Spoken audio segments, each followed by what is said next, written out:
Now, which physical components make up a network? There are different types of devices that can be part of a network.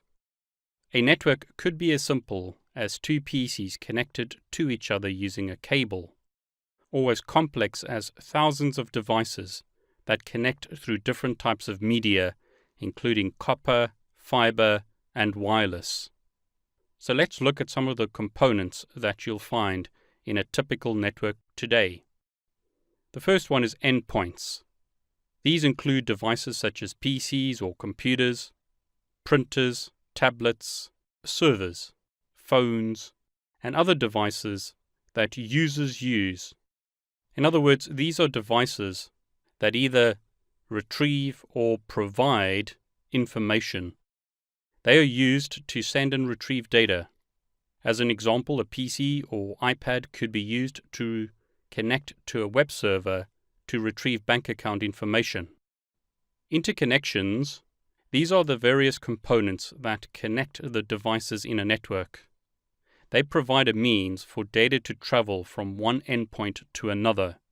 Interconnections include components such as network interface cards or NICs. These translate computer data into a format that can be transmitted over a wire. A network interface card is a device that you plug a network cable into. Network media such as cables or wireless media provide a means by which signals are transmitted from one network device to another. Electrical signals are used in copper as an example. Light is used on fiber connections, and the air is used in wireless transmissions. Connectors provide connection points for media. The most common type of connector is the plug on the end of a network cable, which is an RJ45 connector. This is very similar to an analog phone connector.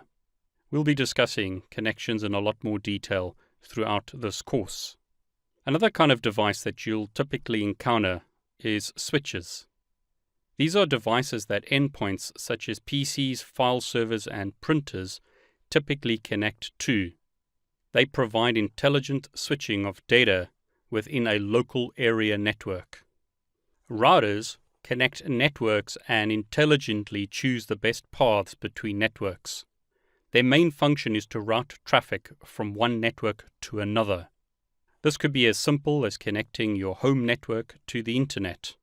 Your home network may be running wireless so that your iPad or iPhone can connect to the wireless network, but when connecting to the internet, various technologies could be used, including cable, ADSL, copper Ethernet, or fiber connections. Wireless LAN devices allow wireless devices such as computers, printers, tablets such as iPads to connect to a wireless network. A device called a wireless access point is typically connected back to a wired infrastructure so that your traffic from your wireless device, such as an iPad, can be sent to a physical server. We'll now discuss the characteristics of a network.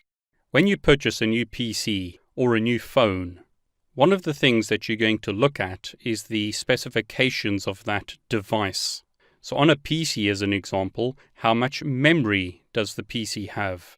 What's the CPU of the PC? What operating system does it come with? There are various specifications which you can then use to compare one PC with another. You might do the same with a phone. So you'd look at the characteristics or specifications of a phone and compare that to another phone. Now, in the same way, networks have characteristics which can be used to understand how a network operates. A computer network has a list of characteristics which can help you describe its performance and structure. Understanding each of these characteristics is important if you want to understand how well a network is designed and how you could improve the performance of a network. So the first term to understand is topology. Networks have both a physical and logical topology. The physical topology is the actual physical arrangement of the components of a network, such as its cables, network devices, and endpoints. The logical topology, however, may be very different to the physical topology. The logical topology describes the path over which data is transferred in a network. You could also look at the physical topology, describing how the network devices are actually interconnected with one another using cables and wires. A logical topology, however, describes how the network devices appear to network users. As an example, you may have one switch with 24 users connected to that switch. That's a physical topology, but when you use VLANs or virtual local area networks, the logical topology changes, and VLANs allow you to create multiple virtual networks running on that one switch, which changes the flow of data from a user's point of view.